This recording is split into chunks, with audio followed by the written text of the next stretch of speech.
Sampo pa gyo tra shi pa tu che tempe trile yar ngoda pelge drolor zampe ze parche pande lame shabla solvade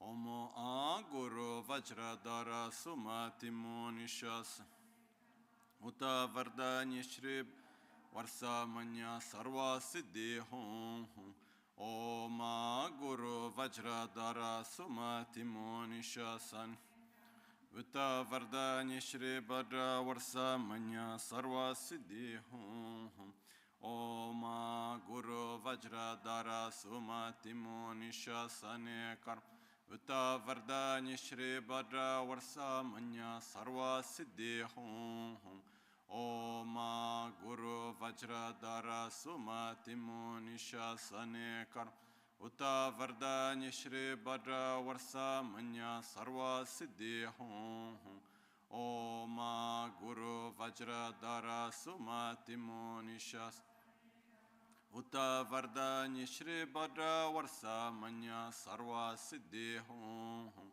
Oma guru vajradara sumati monishas Uta vardani shri badra varsa manya sarva siddhi hum Oma guru vajradara sumati monishas anekar Uta vardani shri badra varsa manya sarva siddhi hum Oma guru vajradara sumati monishasane kar Uta vardani shri badra varsa manya sarva siddhi hum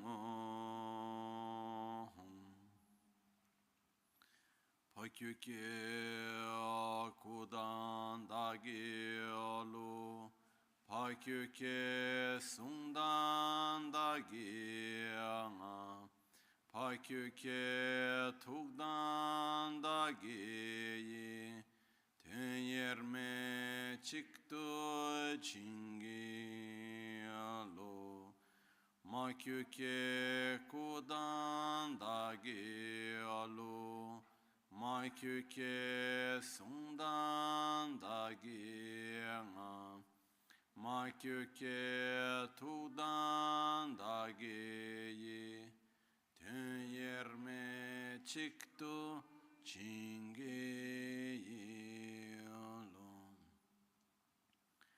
Om Muni Muni Mahamuni Shakyamuni Swaha Om Muni Muni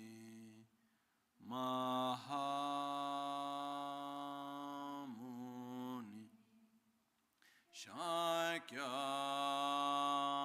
Shakyamuni Swaha Om Muni Muni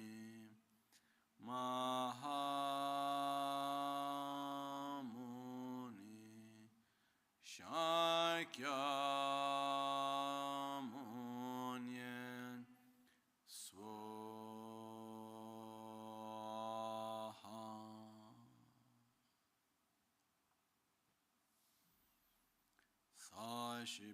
Sashipeki Choshiameto Tramare Rabalingashi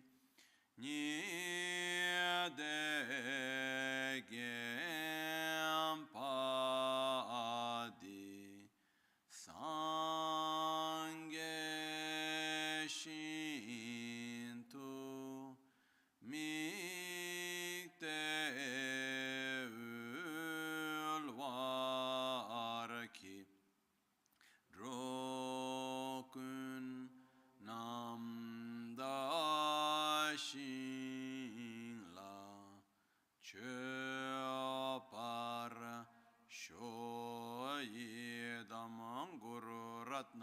Chandrala Kamniryatayami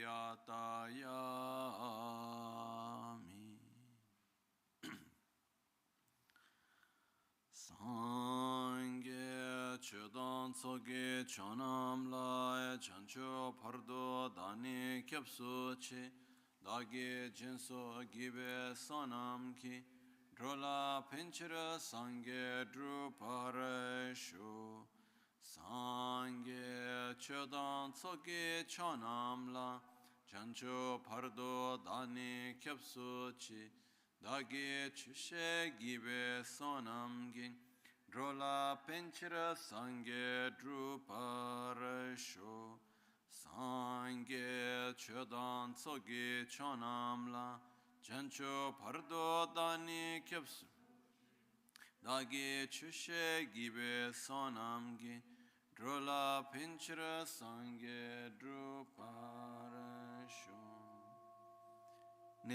In the Buddha, Dharma, and Sangha, I take refuge until enlightenment. With the practice of generosity and the other perfections, may I obtain Buddhahood for the benefit of all sentient beings. Sangha, I take refuge until enlightenment. Through the practice of generosity and the other perfections, may I attain Buddhahood for the benefit of all sentient beings. Haye keda ludanwe chinke drubondanda mi kenamdan drubokunge dranam chitsampa tamche ketu dagi chuten.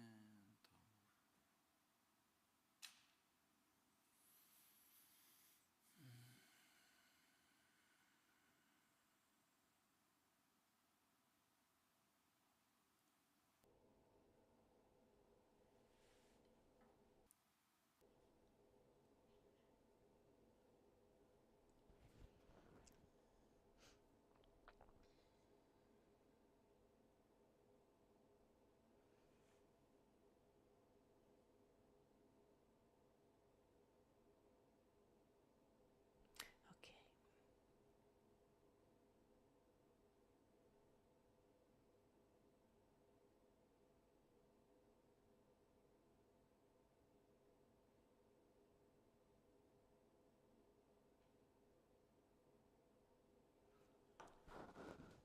Menta shin la samba takpa I choktu chebra zimbra sho. Ovunko yova. Wherever I go, or whenever I come into anyone's company, may I regard myself less than everyone else. May I be at the service of others, be lower than everyone else, and with an attitude, a sincere attitude towards everyone and each one. May I see them as excellent, as superior, value others as being excellent. An important point that I wanted to just touch on briefly before we go on to the next verse, because traditionally, when explanations are given, teachings, etc., for tradition, everything is explained at least 3 times. So there's a first explanation that's long, and then at the end of that session, there's a summary is given, and at the beginning of the next, there's this summary of the previous summary. This is traditionally how it comes about. We concluded this morning with this training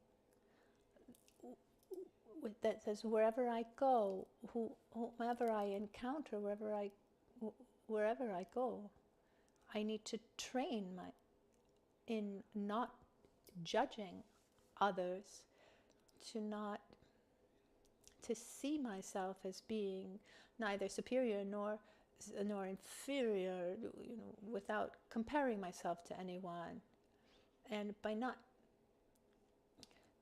comparing myself to others, I put myself at disposition, at the service of others. But there's a key point here that needs to be understood. Otherwise, in my opinion, I think we can have a different interpretation, which could bring a wrong understanding in my opinion, when we say to be at the service of others.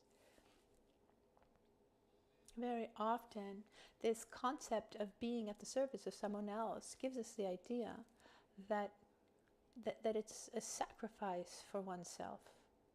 So I am at your service. It means that I can't do what I want to do, because if I'm at the service, of someone else, then that means the needs of the other become more important than mine. So who's going to think about me after? What happened? So I'm behind. Nobody thinks of me. I mean, it could happen that we think like this, and then we have an attitude. We develop an attitude, where we think, I want to practice well. I want to practice Lojong, so I sacrifice myself for others. Maybe someone even thinks that the greater my sacrifice is, then the better I'm doing. I'm moving along on my path. I've heard people say, after everything I've been through, if I don't reach enlightenment, then who will? As if that the suffering leads to spiritual development. But let's give an example to give a better idea of what we mean. Let's just imagine someone in front of us, someone we love a lot, that we care for very much. It can also be an animal. It doesn't have to be a person, but a being for whom we have a lot of love. The classic example is the only child, a mother's only child. But let's think of someone that we love. If we're able to think that the happiness of that person is not just the objective of that person, but also my own. The moment that I love you, your happiness becomes very important to me. The whole concept of love is desiring your happiness. I desire your happiness. Your happiness is important to me. Compassion for you, I have compassion for you, means your suffering is important. I strongly desire you to be free from any kind of suffering. Once your happiness is important to me, my happiness and your happiness are on the same level. And for that, when I do something for your happiness, it's not a sacrifice, because I'm doing something that's for me. Because why is it for me? Because it's part of my objectives. It's part of what I want. Once we are strongly attracted to the happiness of others or another, and we have an aversion to their suffering, helping a person not suffer or be happy becomes our objective, and not a sacrifice that we make for the other. The sacrifice, it becomes when does it become a sacrifice to do something for someone else? When we think that it's right that we take care of the other one. It's right that we put ourselves at the service of someone else, because I want to be a good Buddhist. But my priority is not the happiness of the other. My priority is being a good Buddhist. So to do what I should do to satisfy my own idealized image of how I should be, I need to give more importance to the necessities of others than my own, and so I make a sacrifice. I don't know if that's clear. As a father, as a mother, I need to give more importance to my children than to myself, to me, but I don't really want to, so it's a sacrifice to have to do something for them. But if their happiness is as important to me as my own, then it's not a sacrifice. I don't know if that concept is clear. So this point of putting oneself at the sacrifice of others is not at all to be understood as a sacrifice, because the objective that we want to reach here, our personal objective, is not to be he or she who loves others and has the correct conduct along the path of the bodhisattva. Our objective is the happiness of the other, and so that they are free of suffering. So wherever I go, whoever I meet, starting from the 5 categories we mentioned yesterday, their happiness becomes my objective too.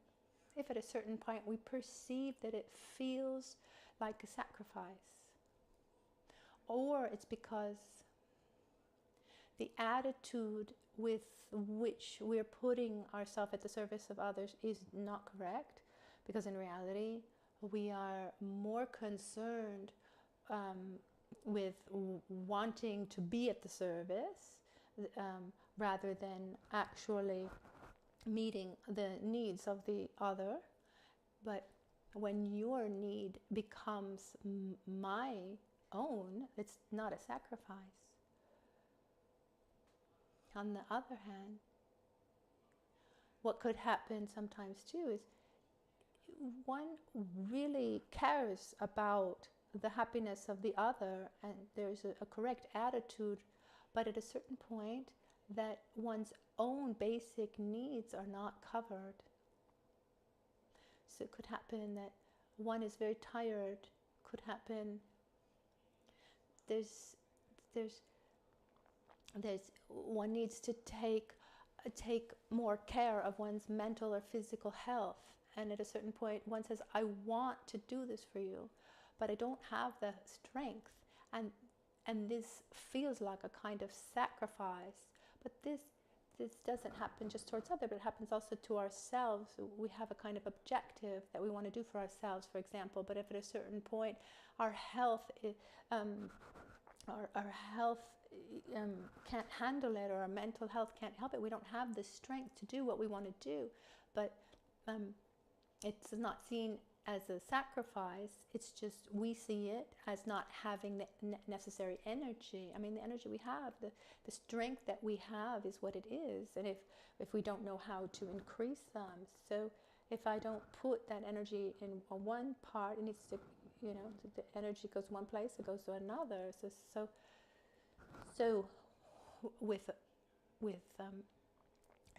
often, we're not able to put the energy where we would want to.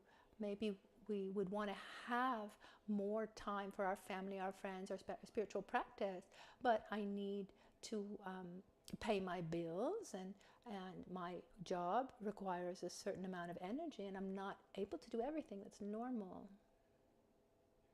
I need to adapt to the reality in which I find myself, but it's not that I'm making a sacrifice. Simply, I need to manage better the resources of my own energy. When we put ourselves at the service of others, that most important part of mind training is your happiness, your suffering is something that's important for me. Your well-being, you as a being, you are important to me. I care for you as much as I care for myself. And this really summarizes so much.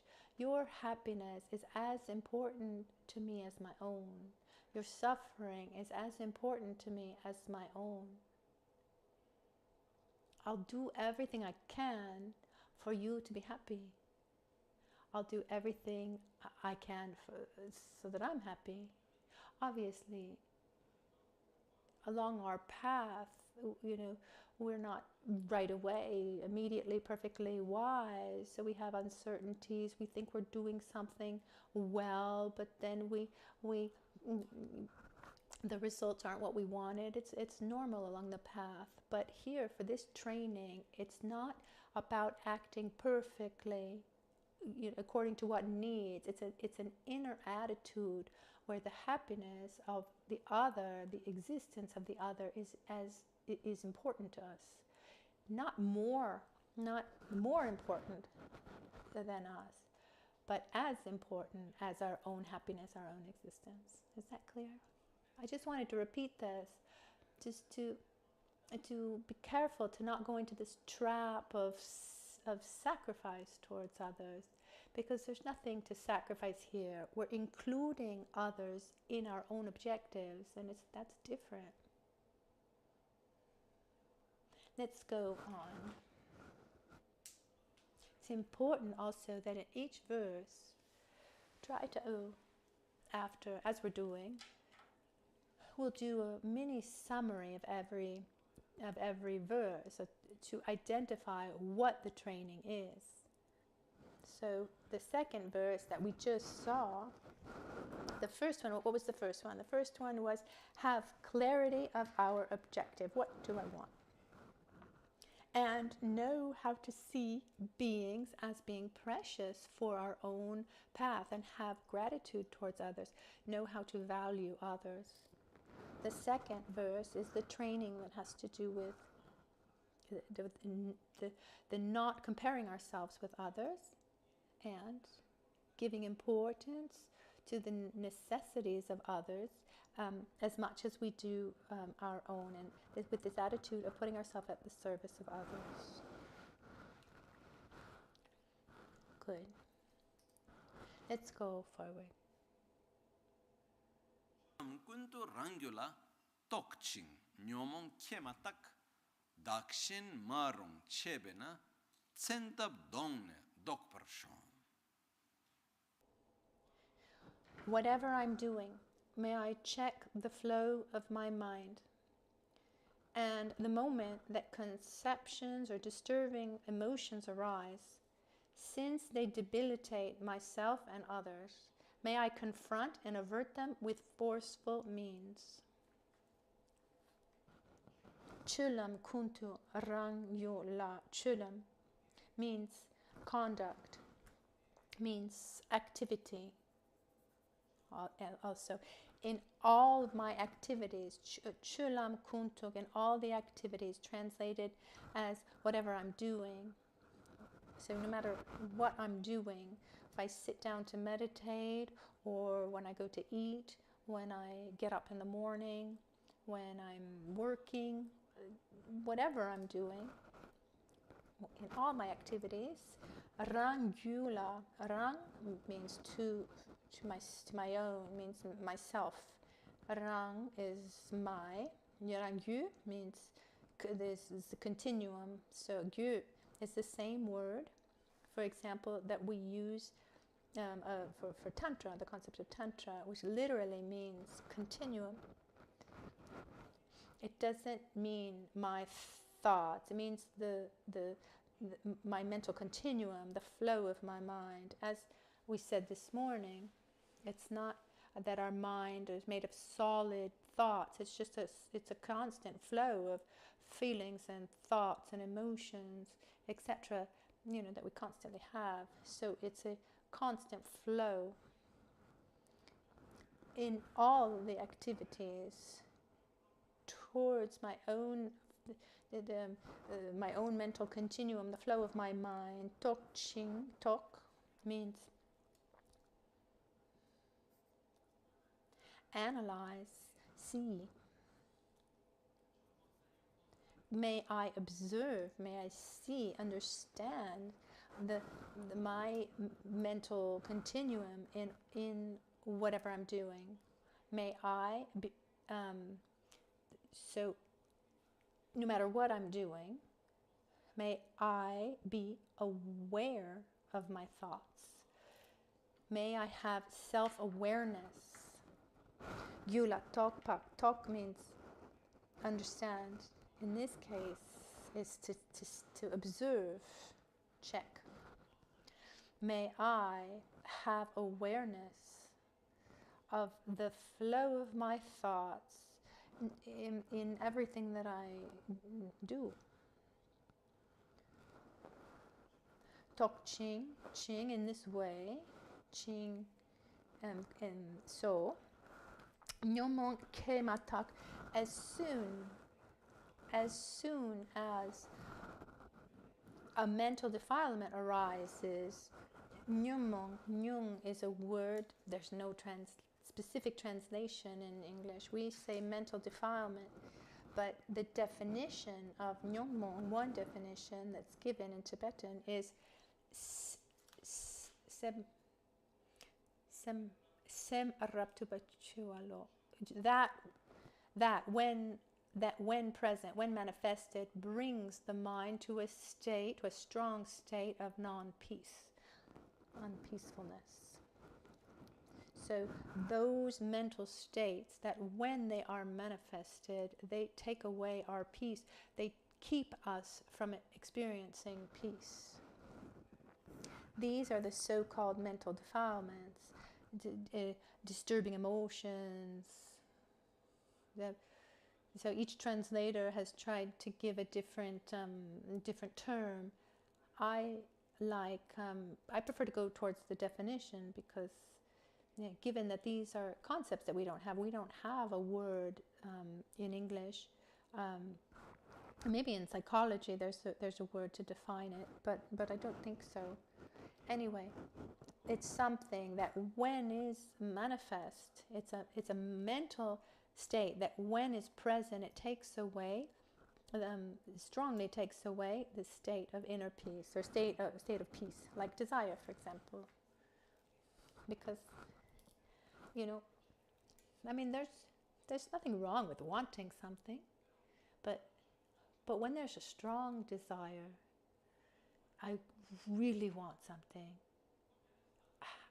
What's the inner state? Is it a state of peace and balance, or is it a state of non-peace when there's a strong desire? In your opinion, it's non-peacefulness, because if desire brought a state of peace and well-being, then we wouldn't need to sell anything. Window shopping would be enough. Just seeing something, say, oh, it's so beautiful, how much I'd love it, and we'd feel good. Instead, what happens? The opposite happens. I'm fine, and then but I need that or this, and the more I want something, the greater the sense of malaise comes out until I am able to get that thing. So it's a mental defilement, because when present, it takes away peace. Arrogance and jealousy and fear, anxiety, envy, anger. These are the so-called mental defilements, these states of mind that when manifest, they take away our peace. So in all of my activities, I observe the flow of my mind, the flow of my mind, Rangyula Tokchin. And as a result, as soon as a mental defilement arises, Tokchin Kematok, Dakshen Maruk Jepatna, since that mental defilement debilitates me, Dak Ame, Ashin, and others, and Marung is that which is not good, and Chepa is to do, to act. So since these mental defilements bring that which is not good, to me and others, since it's like this, Tsentap donne dokparsho, in a very direct way, without going around, may I stop that mental defilement as soon as it comes up, with strength, with determination.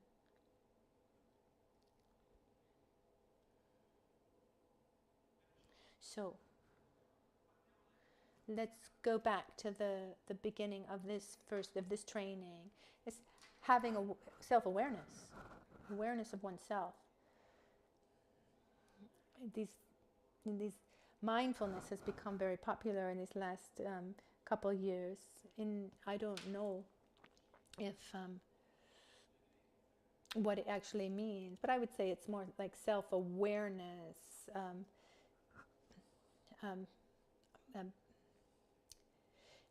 In Italian, they also use the word mindfulness, and I'm not Italian, but I don't like that we use so many words in English, and I don't know if you have a term to mean mindfulness. And also the word privacy, for example, is used in Italian. So what does it mean if a word is missing in a language? It means that concept is missing in that social context. When the word doesn't exist, word privacy doesn't exist in Italian, what does that mean? That we need to develop that concept. But to it would be more helpful to use a term from one's own language, but this is just a side note. Self-awareness, mindfulness, self-awareness. Be aware of oneself. Be conscious of oneself. This is an extremely important point. Here, Geshe Tampa takes us already to a relatively high level of self-awareness, which is watching the flow of one's own mind. That's not so easy. First of all, we need to start with a self-awareness that's more coarse, which is awareness of one's body. One needs to be aware of one's own body. How do I act? How do I move? Feel one's own presence in the present moment. Observe one's body. It's like when they asked Buddha and said, "You and your disciples, what is it that you do?" And Buddha answered, we walk, we sit, we eat. And this person said, "Excuse me, but Buddha, but we all sit, we all walk, sit and eat. What's the difference?" And Buddha said the difference is that when we walk, we're walking, when we sit, we're seated, and when we eat, we are eating. And so at this level of self-awareness, this being present in what one's doing is the first level of self-awareness that's very important. For example, maybe someone's taking a shower. Observe the feeling of the water on your skin. I don't know if you've ever realized that, I like to take a hot shower, but the temperature of the water is different from your head to your feet. When it touches your head and touches your feet, and observe this feeling of the water that runs off your body, or the feeling of the weight of your feet on the ground. Observe your body, the feelings of your body. Observe the sounds, the images, the touch and the taste. Be aware of our own senses. It's said that to allow the mind to be present where the body is. Because normally the mind is not where the body is. The body's here and the mind is who knows where. It goes and it comes back here and there. Instead, generate this awareness. Use the body, because the body takes us to the present moment. Just imagine how one would do to be present in the present moment if he didn't have a body. If at a certain point we didn't have our five senses anymore, and each one goes with his own imagination, and then goes into a reality of the past or imagining the future, how does he come back to the here and now? I think it'd be almost impossible, very difficult. It's what brings us to the present moment. Our senses, our five senses. So start first and foremost by observing our senses, generating this first level of awareness. I sit down to eat. I observe my body, my sensations, the food. I'm aware of the food I have in front of me. I start eating. I observe that feeling of chewing. I try to chew with awareness, and I have this awareness that I'm nourishing my body or poisoning my body, depending on what I'm eating. But be aware of what I'm doing, and this awareness requires a state of non-judgment. It requires a state where one tries to observe to the best of one's ability, observe without judging. I'm not analyzing the food that I'm eating. I'm observing my sensations, my physical sensations while I'm eating it. I'm aware of the colors, the form, the smells, the taste, the feel of it. I'm not saying, oh, this food is good for this, that, and the other reason, or it's bad because of, this happened. We should not get into any kind of inner dialogue where we judge what we're doing, but simply observe our senses and observe the reality around us through our senses. It's not that difficult. I take this glass of water. How many things are there to observe here? There's the feel of it in my hands, the weight of the glass.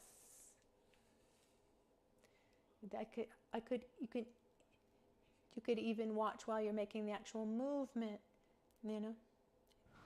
And a full glass and an empty glass, feel how that's different. There's this contact of the glass with the lips. My lips are dry, so it generates a certain feeling when it comes in contact.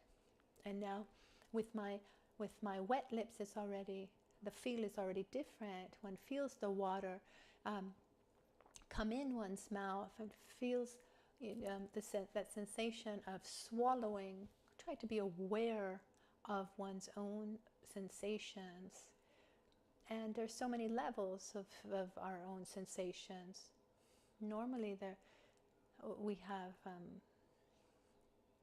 18 types of different sensations. The 18 types, they're quite easy to count. We have 6 senses. So we have the sight, what we see, we have what we hear, our hearing, our smell, our taste, and our touch, and our mind. With my sight, I see forms. With my hearing, sounds. With my smell, I smells, and with my taste, and with touch, I have feelings. I have touch things, and with my mind, I have mental images and concepts. So what happens is these 6 are multiplied by pleasurable, displeasurable, and neutral. So these 6 are multiplied by 3. That's how we have 18 different sensations, and they're divided also between mental sensations and those through our senses. So the mental objects come about through contact with our mind. But if we observe a little bit deeper,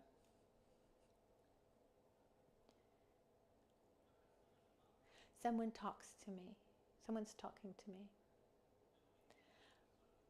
As someone talks to me, what's the physical sensation that comes? the person's talking, he pronounces sounds, emanates sounds that vibrate through the air or go through the phone and come out on the other side. They come into contact with my hearing. And that first impact, that sensation, the physical sensation, it comes from the contact we have with the sound. If there's a certain frequency, then it can be pleasurable, or maybe it has a certain volume or sound that can be disturbing. So independently of the intention of those words, but as soon as we hear a sound, do we perceive the sound and that's it? No, we attribute a meaning to it. So if that meaning that I give, this person is saying something bad to me, or this is offensive, right away we have a sensation of suffering. But what's the object of suffering? Is it a mental object or physical? It's mental.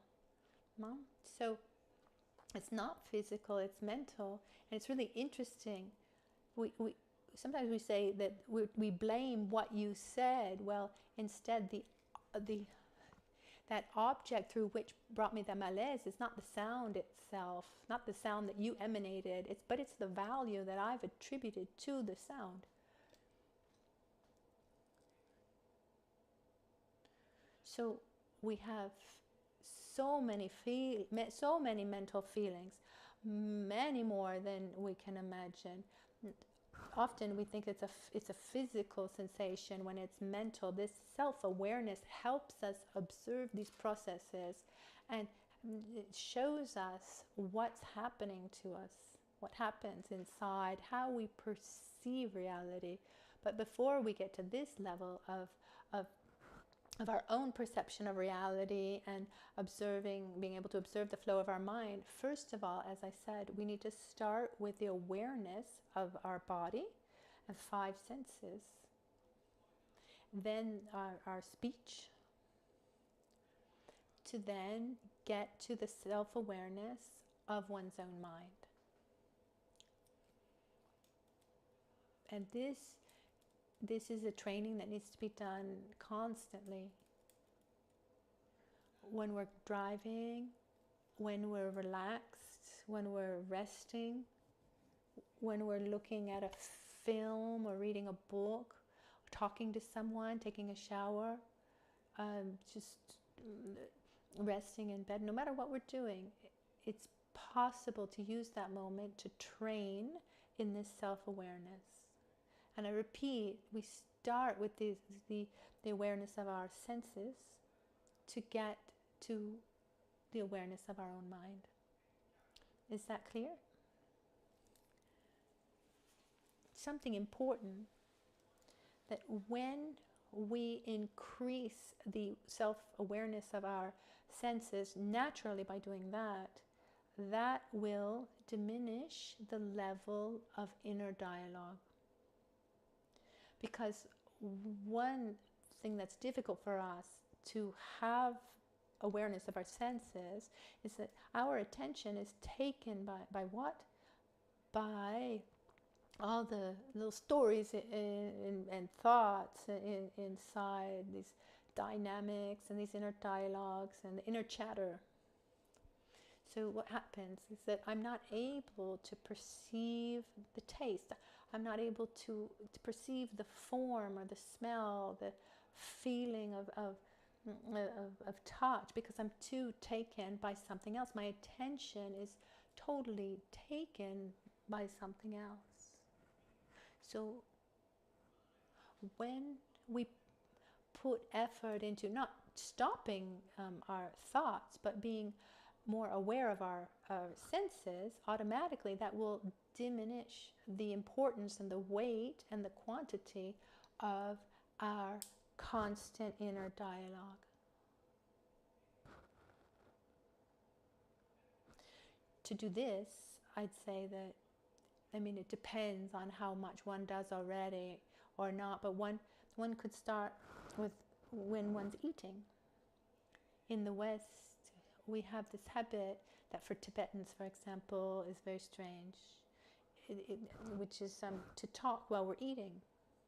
In the Tibetan culture, and I'm talking about the monastic Tibetan culture is the one that I know, I think in general it's pretty much like this. At least once it was like this. I mean, I don't know if it's changed, you know, because it's westernized in so many ways. But normally when they would eat, they'd eat in silence, and then after, when one would have tea, then one would talk. You know, people eat quickly. You're not there for 2 hours. Okay, we eat, and then the tea comes, and then when the tea comes, well, maybe that goes on for 2 hours, and people chat and they talk. This is a different way of doing things.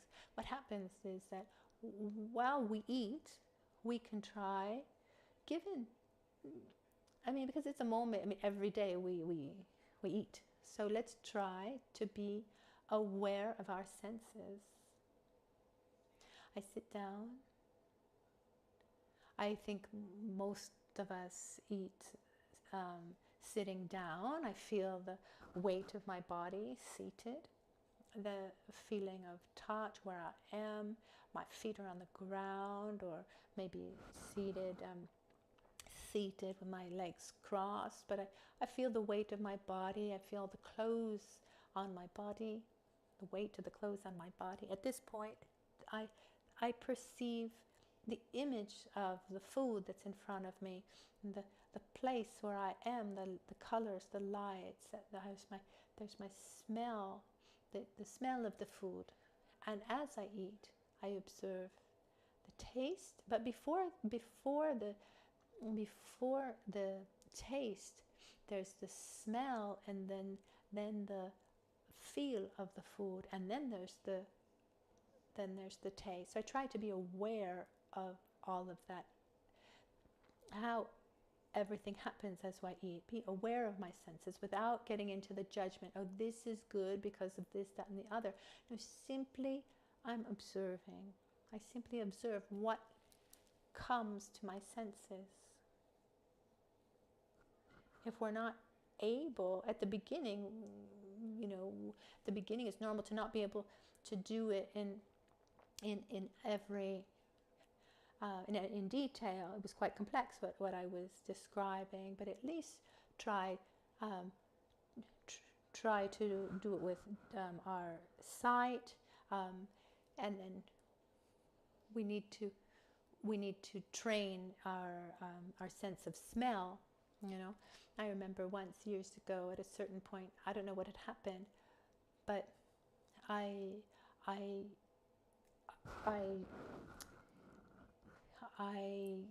got back my sense of smell. I was in Milan, and it wasn't so great because I smelled so many bad smells and good smells, and I just smelled this, and just the smell of the pollution and of this and the other. It wasn't such a pleasurable experience. In India I traveled a lot, and they're very strong smells in India. So I think there was some kind of self-defense or something when I lived in India, and I didn't put a lot of effort, or I didn't highlight my sense of smell, but it came back to me when I was in Milan, So we can start training, in doing this when we wake up or when we're in bed. Let's try to create moments to have this awareness. This second very important step is this awareness, the awareness of our speech. To be aware of what I'm saying. Why am I saying it? What am I saying? Why am I saying it? There's this saying, think twice before you speak, or something like this. For me, I think it would be more useful to say, think 3 times before you think. in the sense that before fixating on one thought and saying it's like this, think about it well, be aware of that judgment, of that way of seeing things. Are you sure that that's the thought you want to follow? Because let's say something, because our speech and our thought, they're very connected. But if we don't do anything and we just leave our mind free, is it difficult to have thoughts, or do they just come? I mean, they just come, don't they? So what happens if a thought comes and we don't give it any importance? Do we stay, without any thoughts, or does another thought come? Another thought comes. So it's already happened to me to get to have a thought that I don't like come, and then I do a kind of game. What's the name of that game? Like a slot machine, Oh, okay, it didn't come well. Okay, let me pull again. The right one will come.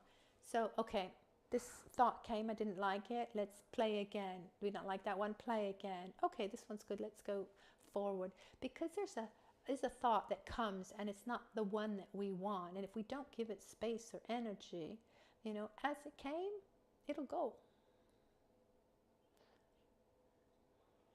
When a thought comes and we materialize it in our choices, in our speech, then we enter into dialogue with that thought. Then it takes form. So with the awareness of our speech, then we get little by little to the awareness of our speech, because I need to observe what I'm saying and why I'm saying it. So if I say this to you, it's because I want you to understand. I want you to understand this or this other thing. Is there consistency or coherence between what I'm saying and what I'm feeling, or am I just taken by a strong emotion and I just want to attack? I mean, it could happen that someone is angry and says something not because he really thinks it, but because he just wants to hit the other. The awareness of our speech requires giving worth, giving value to our speech. Every word that we say is not indifferent. It's not worthless. It has an enormous weight for others, but first and foremost for ourselves. So we should not say what we don't really mean. We don't mean to say, because our speech materializes thoughts towards us and also towards others. When I say something, I'm solidifying, I'm materializing my emotions, my feelings, my thoughts, and I'm showing them to you. So I need to be careful. I need to be careful about what I'm communicating to someone else, because if I'm communicating something that's not consistent, then the other's not going to understand what my feelings and my thoughts are. So awareness of our speech, and when in doubt, be quiet, stay silent. This is a very simple piece of advice. When in doubt, better stay silent than speak. This is mostly for those who talk a lot. Those who don't talk a lot, who keep everything inside and don't share, then when in doubt, say it. But most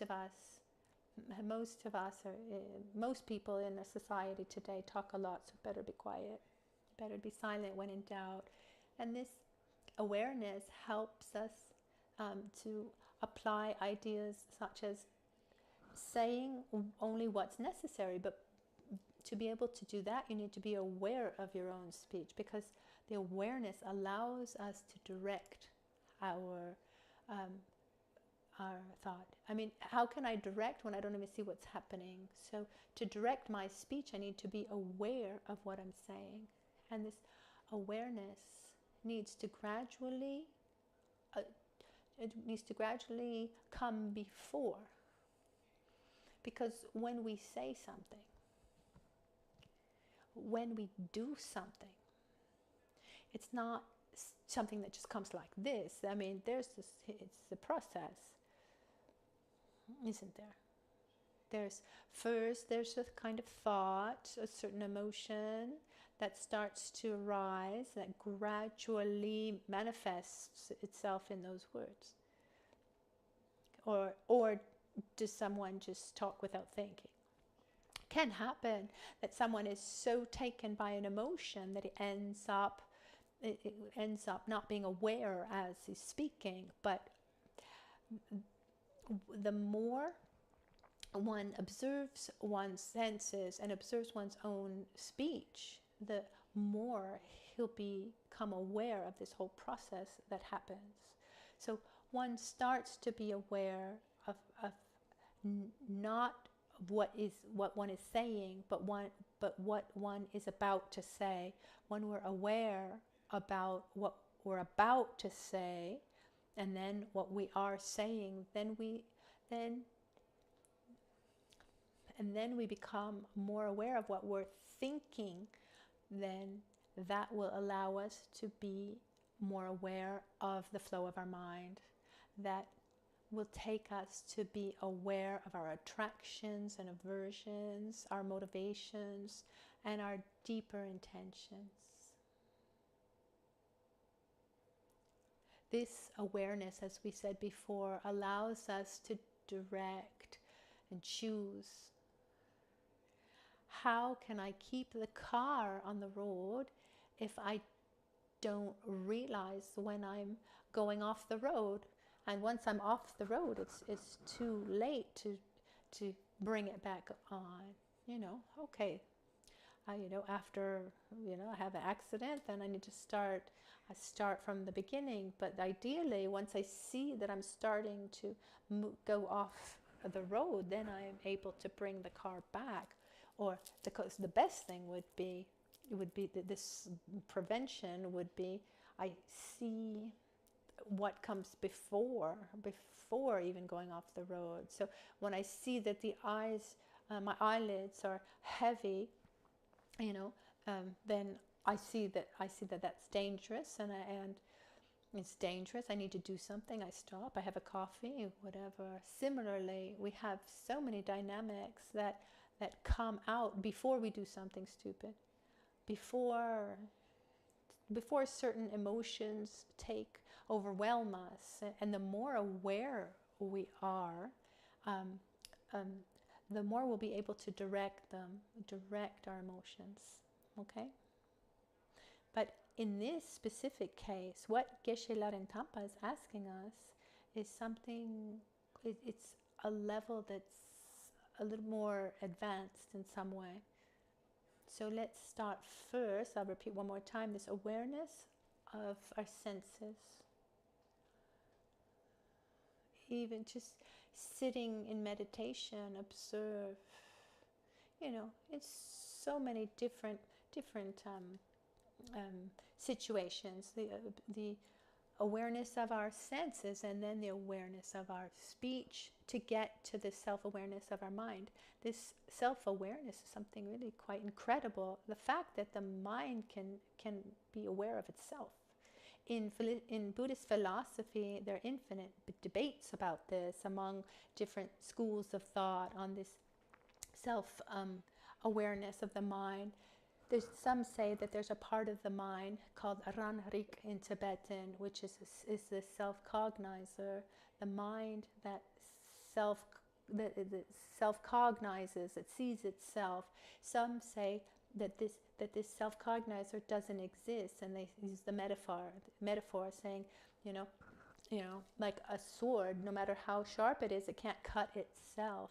No matter how agile a mind is, when it can't observe itself. Like no matter how fit an athlete is, he can't jump over himself. And to say there's a part of the mind that is constantly observing itself. Now let's not get into the debates on this. the point is that in our direct experience, we can observe our thoughts and emotions, can't we? Of course. Then if it's the self-cognizer, or if it's our mind that remembers what the philosophical explanation is, how its experience is classified, it doesn't change much for me. The point is, I have awareness. I can see and observe my thoughts and my emotions. And this is a marvelous ability, this self-awareness that we have.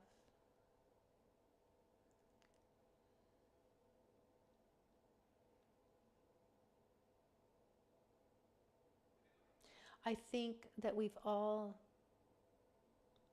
have had intuitions.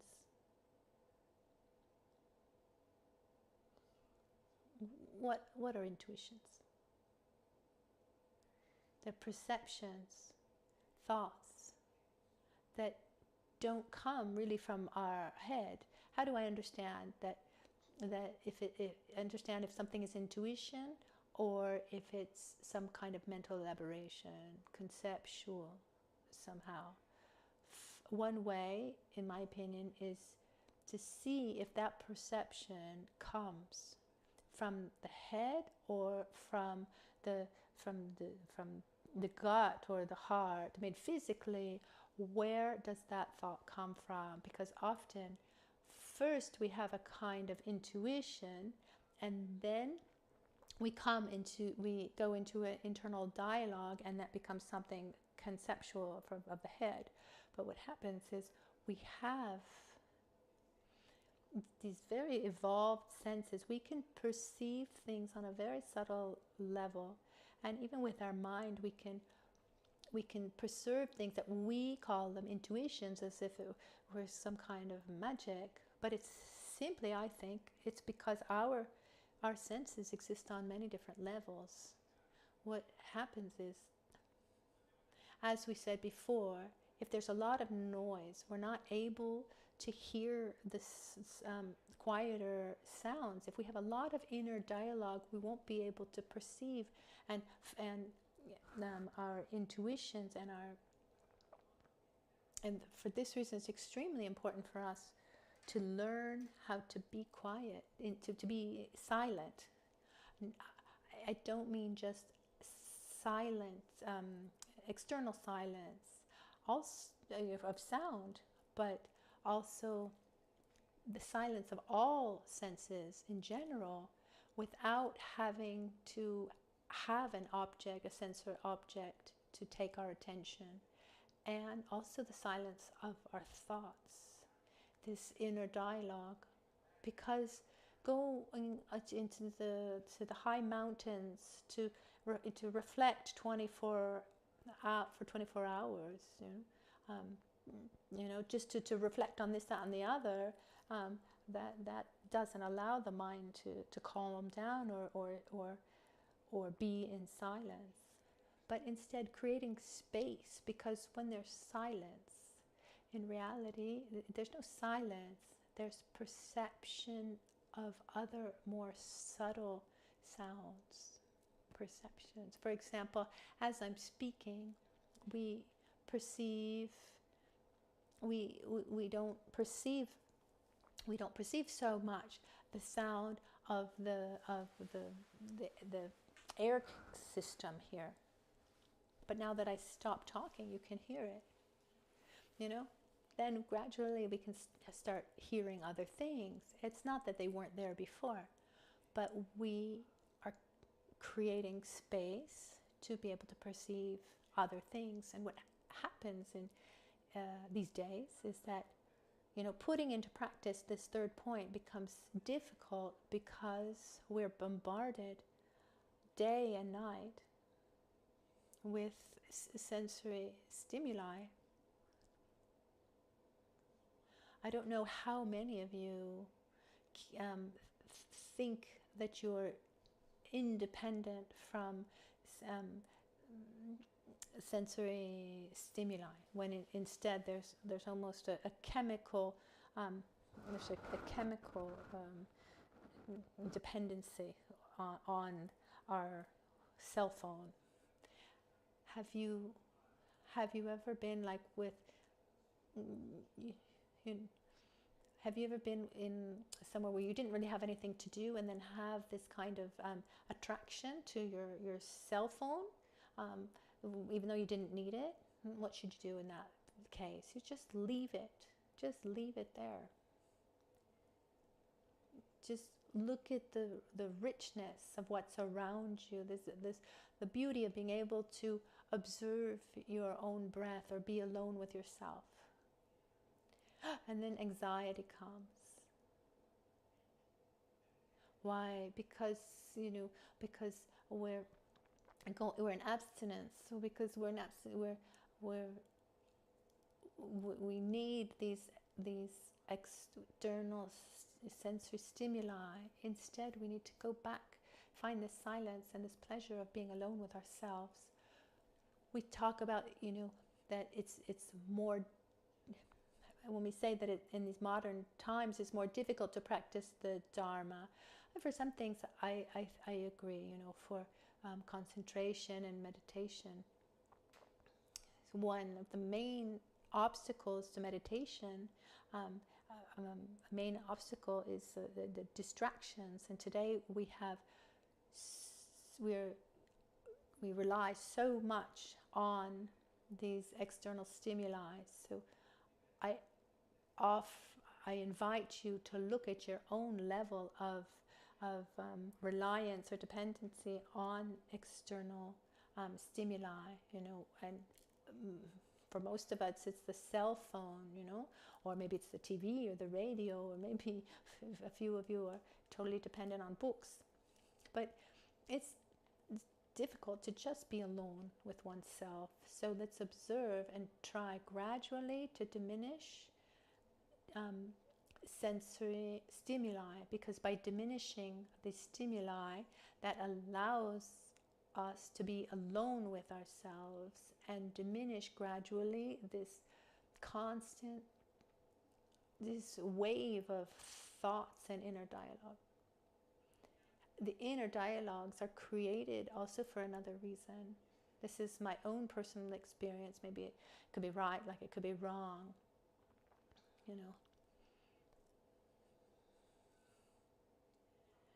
Personally, I've been lucky to not have a lot of inner dialogue. I always thought that I didn't think much. I was talking to my mom about this, and I said, I don't think much. And she said, it's not true that you don't think a lot. It's just that you don't have a lot of inner dialogue, and you've always been like that. You'd come home from school, and I'd ask you how your day went, and you'd say fine, and the conversation would end there, and that you didn't have this need to talk and elaborate and explain everything. You never had a lot of inner dialogue. But I realized, because I don't have a lot of inner dialogue, I really be aware of when there's more of it, because when you have a lot, then it's hard to see when you have more. But when you don't have a lot, you can see clearly when you have more. And I realized this, and I saw that when there's harmony and consistency between what I feel, between what I think, what I feel, and what I do, then there's not a lot of inner dialogue. When there's some kind of conflict between what I think and what I feel, then the inner dialogue begins. When we add this lack of harmony or an incoherence between what I think, feel, and do, then that inner dialogue just increases even more. So one way to diminish this inner dialogue and try to have a life where there's consistency, a coherence between what I think, I feel, and I do,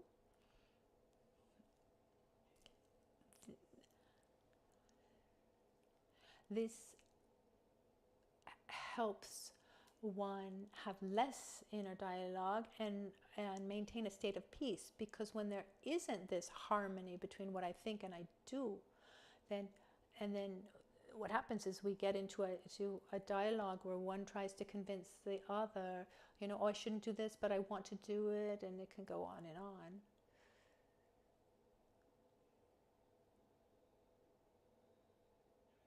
I realized, because there was a particular moment a few years ago where I got into this kind of, it was new for me somehow, I got into this incoherence between a feeling and the thought and certain things, and I saw I saw how many thoughts and how much inner dialogue came out. At a certain point I said, okay, stop fighting, let's agree on something, okay. And then let's say, I found an agreement among us. But what's fundamental for an agreement? The harmony of the group needs to be more important than being right, and than the individual point of view. Because once I think one way and the other thinks another way, and we need to do something together, either I convince you, or you convince me, or we find an agreement that is good for both of us. But this meeting point needs to be more important than having one's own point of view, or being right, or doing the way one wants. So we say, okay, I accept this meeting point, but I want it to be my way. But instead, when this point of harmony between the parts is more important than one's own personal point of view, then there's a solid basis to construct, to have that harmony. I don't know if this is clear. Because what does this mean? This means that we uniting the forces is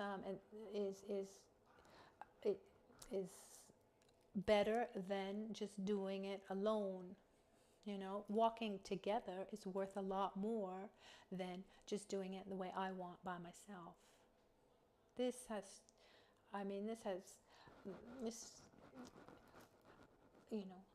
to do, we can apply this to all of our relationships, and also just ourselves. Inside, we need to find harmony. Sometimes we do your way, sometimes we do my way, even within ourselves. And we shouldn't expect that one needs to convince the other. But this clarity that we want to go in the same direction. So even here, this is, we can spend days talking about this. One could spend their whole life reflecting on this. But we should have this awareness that we have feelings that are the fruit of our own experiences. We have thoughts that are the fruit of the information that we've received. And they're not always coherent. They're not always consistent. Often they're not. It's important then to have the sincerity, to see an aspect, to see the other, and gradually try to create this harmony within, and adding also the harmony of my lifestyle, that what I do is consistent with my thoughts and emotions. So first there needs to be harmony with what I think and what I feel. So these two manifest the action. So it's 2 + 1. It's not 3 together. And then we can maintain this harmony and diminish this inner dialogue. Another thing that it diminishes, also something to help diminish the inner dialogue, is to prohibit the word if. If this, then that. No. The word if doesn't exist. So once we're able to be aware of the flow of our own mind, then we start to see that some moments, habits or conditionings, emotions come up that are harmful, these so-called mental defilements. What happens? What happens when a mental defilement is given? Since they debilitate myself and others, I remember that attitude is bad, is harmful to me and others, because we're used to reacting with anger and envy and jealousy and arrogance and attachment, etc. And the moment in which those emotions, those mental defilements arise, our tendency is to think that we're right. So it has nothing to do with being right or not. What I'm doing or what I'm about to do is harmful to me and is harmful to others. Do I want to harm myself and others? No. Am I sure that I don't want to harm myself? Yes. At that point, I need to oppose that emotion. I need to do something to keep that emotion from overwhelming me. And there are 3 levels that we can work on here. Because we can't do... Geshe Chekawa tells us, here he's giving us the advanced level, but let's look at the steps before that. The classic example is given with anger. The first level is where I recognize that anger is not good for me. When I get angry, I say things that I shouldn't say, I do things I shouldn't, I hurt myself and others, etc., etc. But an important factor is, I recognize also my weaknesses. So I know that the person in front of me, the situation in front of me, is a mirror that shows me that my conflicts or inconsistencies. There's something that stimulates that anger that I have inside of me, otherwise it wouldn't come out. But even if I know this, when I'm in front of this object of anger, I'm just not able to not get angry. I don't know if it's happened to you where you've been in a situation where you know that conceptually that you shouldn't get angry, or you shouldn't get jealous, or you shouldn't do whatever it is, but when you're in that situation, you're not able to keep yourself from feeling that. It can happen. So this first step is move away from the object of aversion, or some schools emphasize some aspects. One aspect, for example, that's harmful is like being a slave of one's own desires. When one becomes a slave of one's own desire, he loses his own direction and is just overcome by one's own desires. And there can, there's also the pleasure of like physical pleasures, which there's nothing wrong with it. But in the monastic tradition, for example, in Thailand or in Sri Lanka, and in the Theravada tradition, a lot of emphasis is put on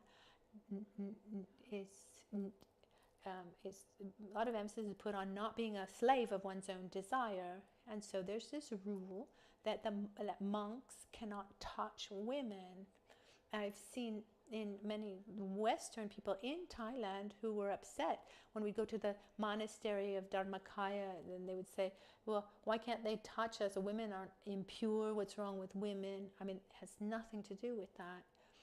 It's not that the monk can't touch the woman because the woman is impure. No, the monk can't touch the woman because the monk is weak. It has nothing to do with purity or not. It's a question of being weak and not being able to control one's own impulses. So my first level, I move away from the object, and that works well up to a certain point, because it's also in, we say like far from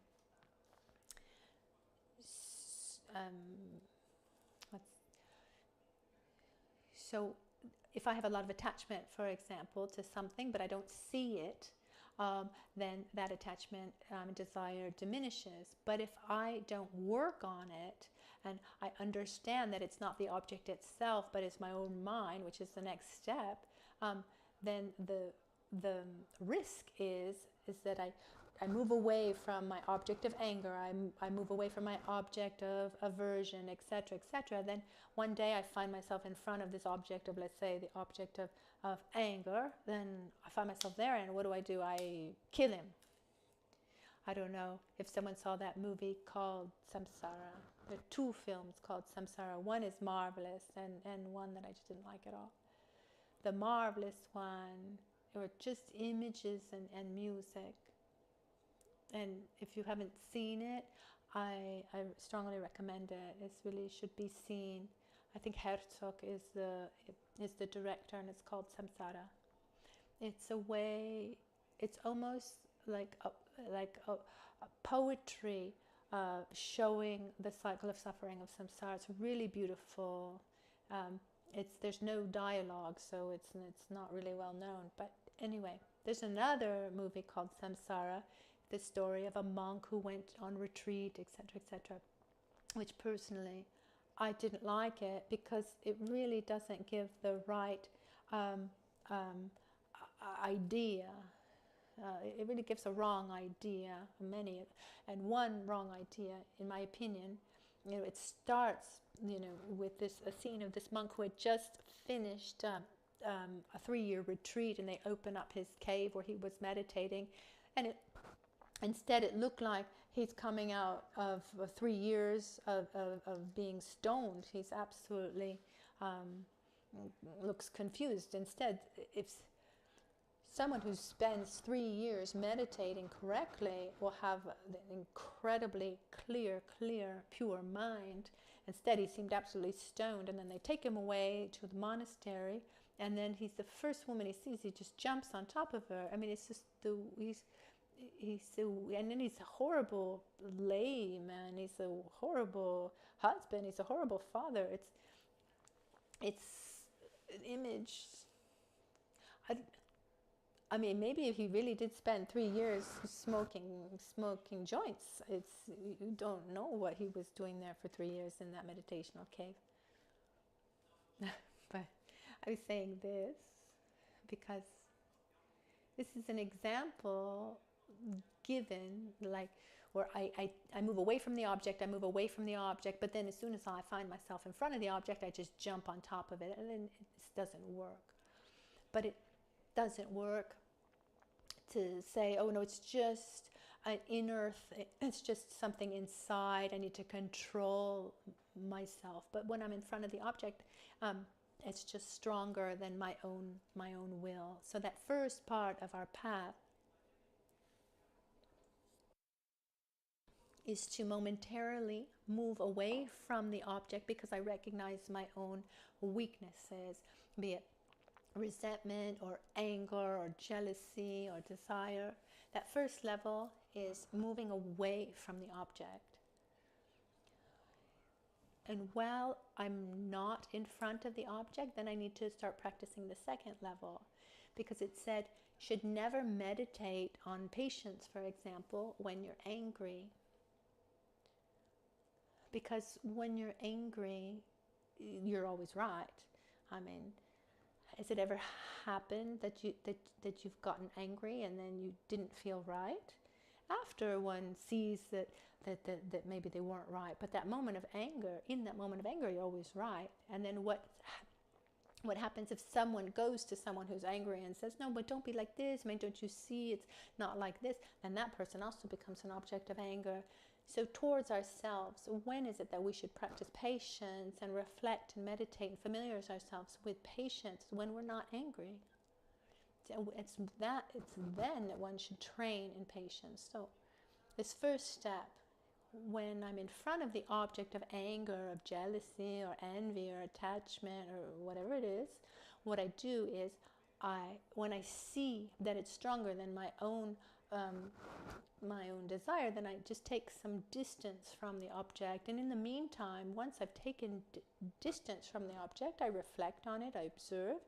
I would see that the situation is not the cause of my malaise, but is a condition through which my inner conflicts are manifesting.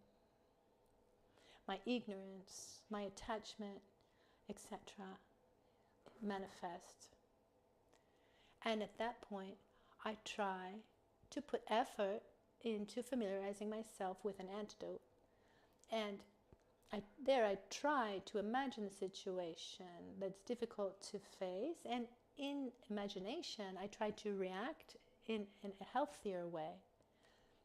So without getting to details now, I try to imagine the situation. So I'm not in front of my object of anger, I'm not in front of my object of desire, but I imagine that a situation, and in imagination I allow myself to react in a healthy way, not with anger, etc. I allow myself to act differently. Now, I'm just giving you a very, almost too brief of a summary. But one needs to create familiarity with acting differently. So means that when I'm not in front of my object of anger, I need to act in a way that goes against my anger, using an antidote, and not pretend, where we say, oh, I'm not in front of my object of anger, I'm not feeling anger, and I think of something else. No, I need to imagine the situation. I see how naturally, spontaneously that reaction comes up, and I need to familiarize myself with a different attitude, an antidote. The other level that exists is when we're in front of our object of anger, we're in front of our object of desire, that mental defilement arises, and there are 3 steps here. The first one is awareness, or rather, I'm aware that I am getting angry, and this is not good. I'm aware of the attachment that is coming up, and I know that's not right. I'm aware of the jealousy and the fear, whatever it is. This first level, the mental defilement arises. I'm aware, but I'm not able to do anything about it. It's like when someone sees something happening and you yell, but nobody does anything. You can't do anything about it, and that generates a lot of frustration, because you see it's almost as if we have zero influence over ourselves. And he who feels this feels quite frustrated. People say, oh, Lama, and Lama, it's even worse now. Before I used to do all this and I didn't even realize, and now I see it, but I can't even do anything about it. But if it's like this, that's great. That means you've taken that first step, and that first step is having self-awareness. That second step is that emotion, that negative emotion comes out. I see it come out, and what do? I remember that it's harmful to me and myself, and I shouldn't nourish it. I shouldn't follow it. This emotion is impermanent. It's going to pass, like all of the ones who've come before.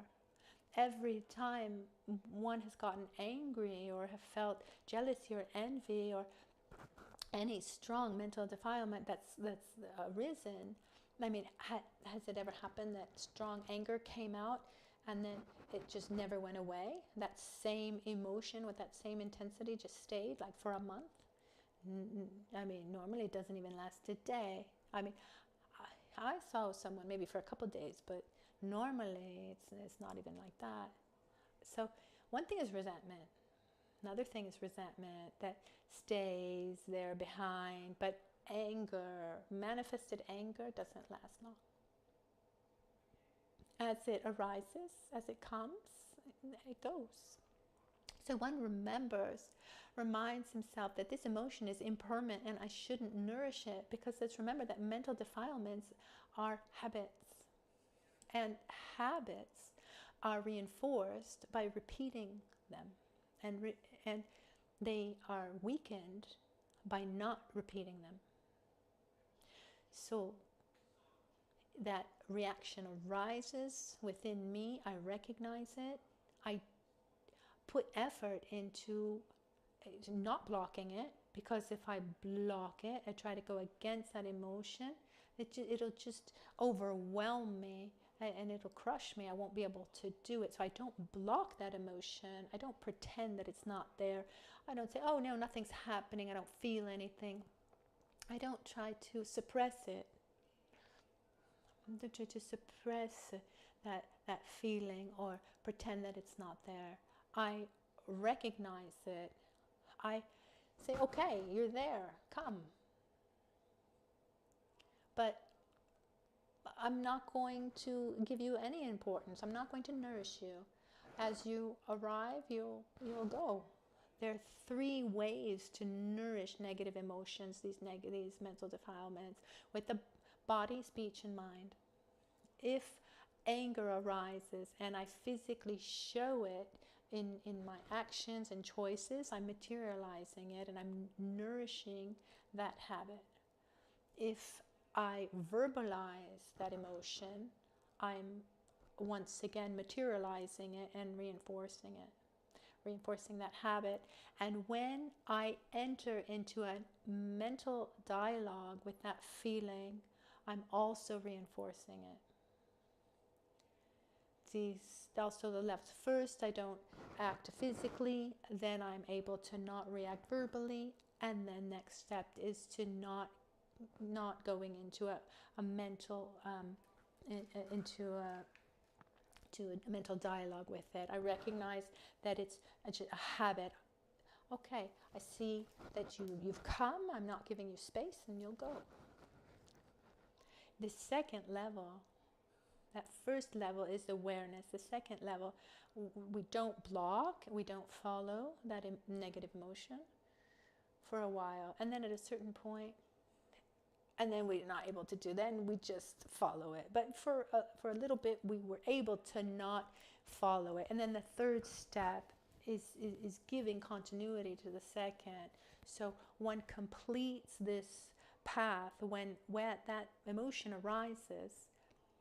We don't block it, we don't follow it, we observe it as if it were something observing from outside, and so we don't give it any kind of importance until it just leaves. When we're able to complete this cycle, then I've completed this very important path. And then the next one is applying. This is all before applying an antidote. Applying an antidote means I see there's anger and I apply awareness, love, gratitude, respect. These antidotes to anger. Where there's miserliness, I generate generosity. Where there's arrogance, there's humbleness and not comparing ourselves to others. So we try to generate an opposing state of mind. This is where we apply an antidote. Here, Geshe Larentampa talks to us about a level that's a little bit different. It's where I have awareness of the flow of my thoughts, not just on a conceptual level, but I'm able to observe my emotions, my motivation, my subtle games of attraction and aversion. And as soon as I realize that selfishness is taking shape, that anger is showing itself, as soon as what is harmful to me and others arise, I just cut it. I don't give any space to any kind of dialogue of why and how. No, there's no space at all.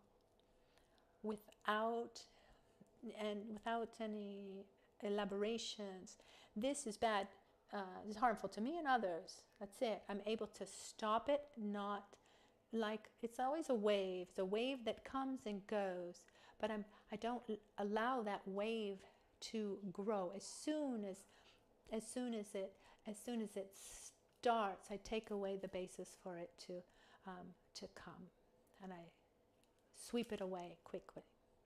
This is a level of awareness that's quite important along our path. The farther we go ahead, the more we're able to reach levels of awareness that are more subtle, and then we're able to see if we're able to see more subtle levels of our motivation and our mind, so that we're able to gradually direct ourselves always more virtuously, better. So what is this third training? It's awareness, self-awareness, starting with our senses, our speech, and then getting to our mind is the awareness of our thoughts, generating harmony among our thoughts and emotions, and getting to an awareness, a more subtle awareness of our motivations, our intentions. Motivation and intention is basically the same thing, but perceive what's behind our thoughts, behind our reasonings, because often our own reasonings serve to be a kind of to create a storyline to support an emotion. And when I'm able to get that emotion first, then I don't even leave space to the story that's coming after, that holds up this false storyline. So awareness and directing. I realize that I'm about to say something that I shouldn't. Okay, I'm not going to speak in this way. I'm going to say it like this. I realize that I'm about to eat something I shouldn't. I'm going to change direction, and I go somewhere else.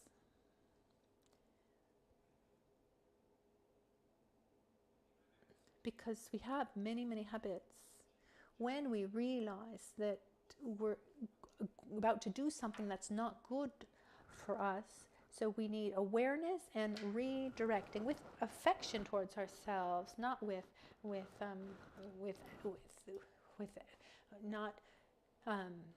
not by blaming ourselves or feeling guilty. Oh, look, you're eating again what you're not supposed to be eating. No, you're doing what you're not supposed to be doing. No, we are kind to ourselves with love and affection, and we say, okay, come on, come with me. Let's go this way.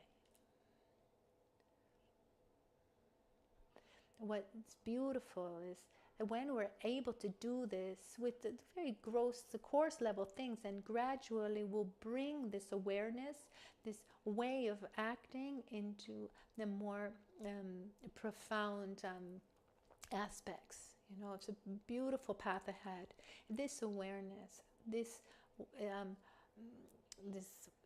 being kind and redirecting ourselves, this allows us to go the direction that we want to go, and not simply just react to what happens in front of us. This verse tells us that we need to act with awareness and not react with being unaware of what we're doing. We can choose if we want to spend our life simply reacting to the situations that unfold in front of us, or if we want to act with awareness, directing ourselves in the direction we want to go. We want to, with awareness, go in the direction that we want. But it's not something that comes spontaneously or for granted. But the first step is having this self-awareness, and self-awareness should be united with the awareness of what is good for me, what is harmful to me, to then to be able to give ourselves a direction. So this third training is also very important. These verses, you know, it's not that one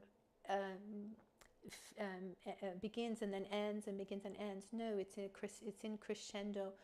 Okay, the first is what's my objective, and how I've developed gratitude towards others. The second one, who am I? I shouldn't look at myself by comparing myself to others, and I shouldn't have a feeling of neither superiority nor inferiority towards others, but I'm at the service of others because I see that the happiness of others is just as important as my own. And what do I do based on that? I observe my actions, I observe my words and my thoughts, and I redirect them.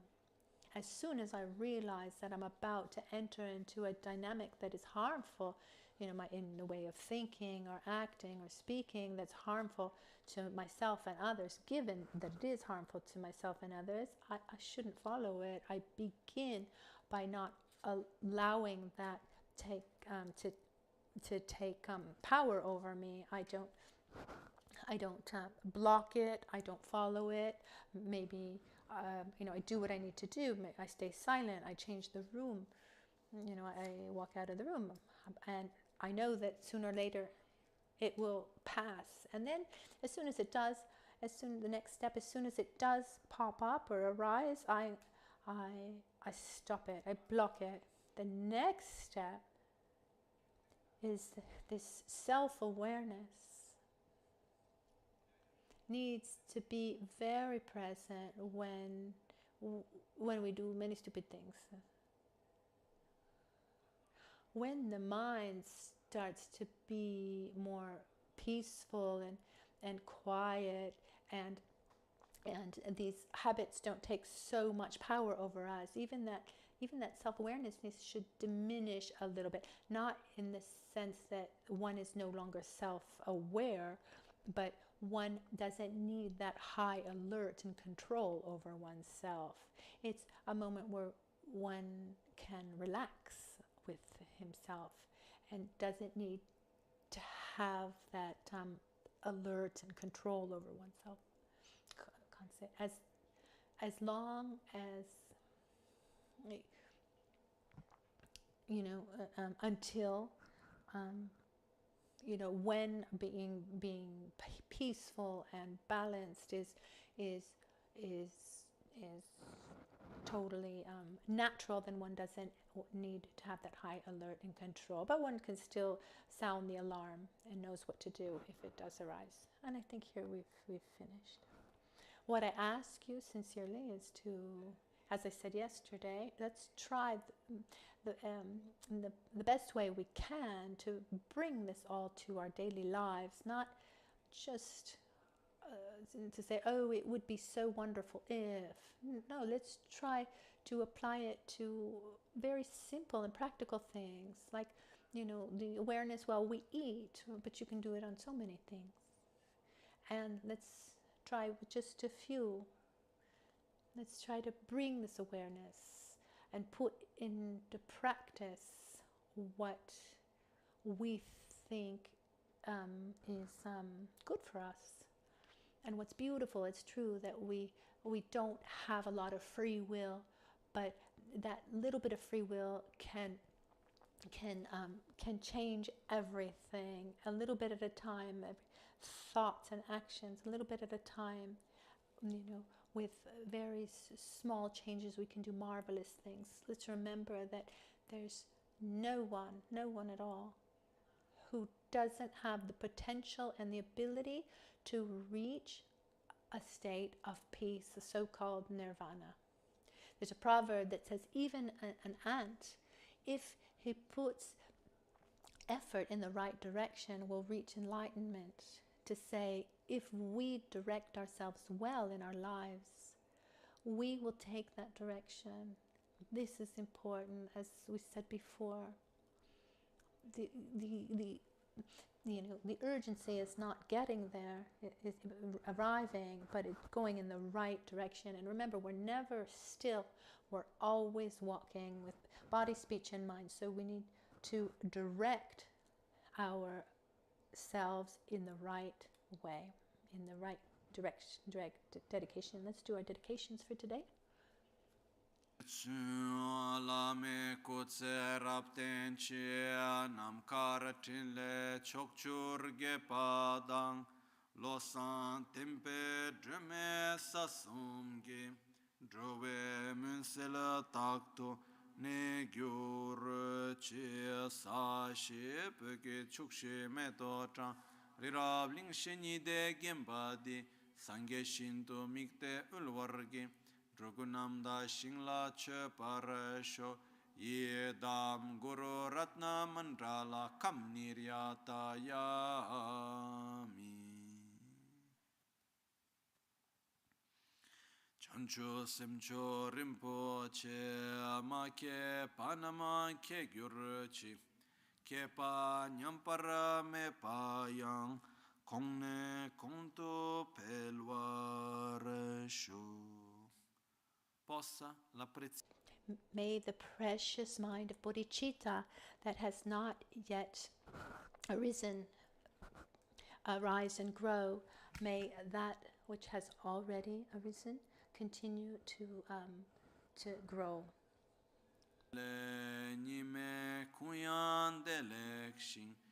Ninsen takto delekpe kuncho sumke chingilob Concho sumke ngodrubo tsol, concho sumke trashisho.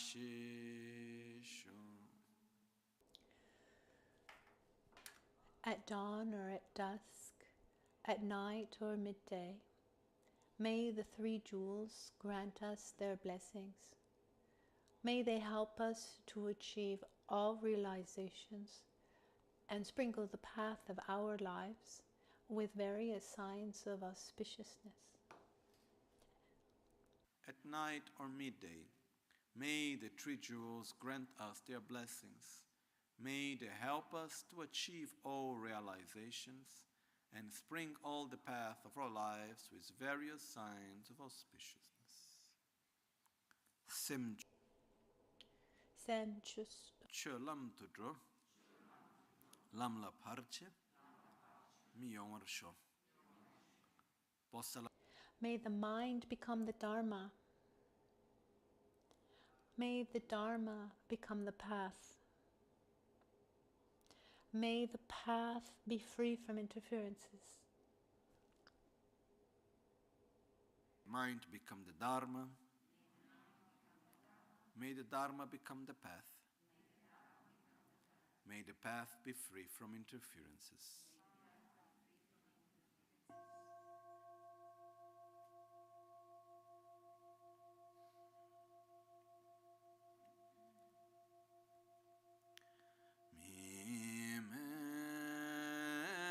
Serwe ter cencerezi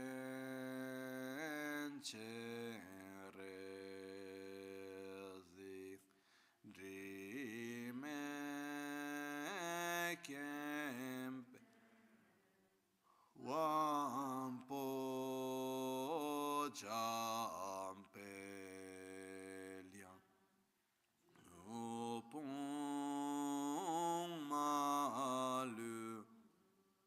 Jomtse esangweda kanchen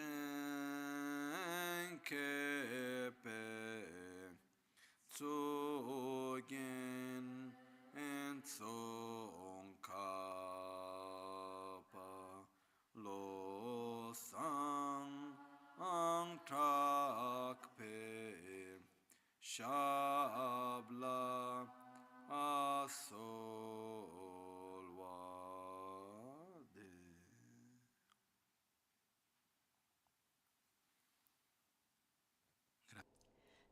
Thank you, everyone. And tomorrow we will continue in the morning.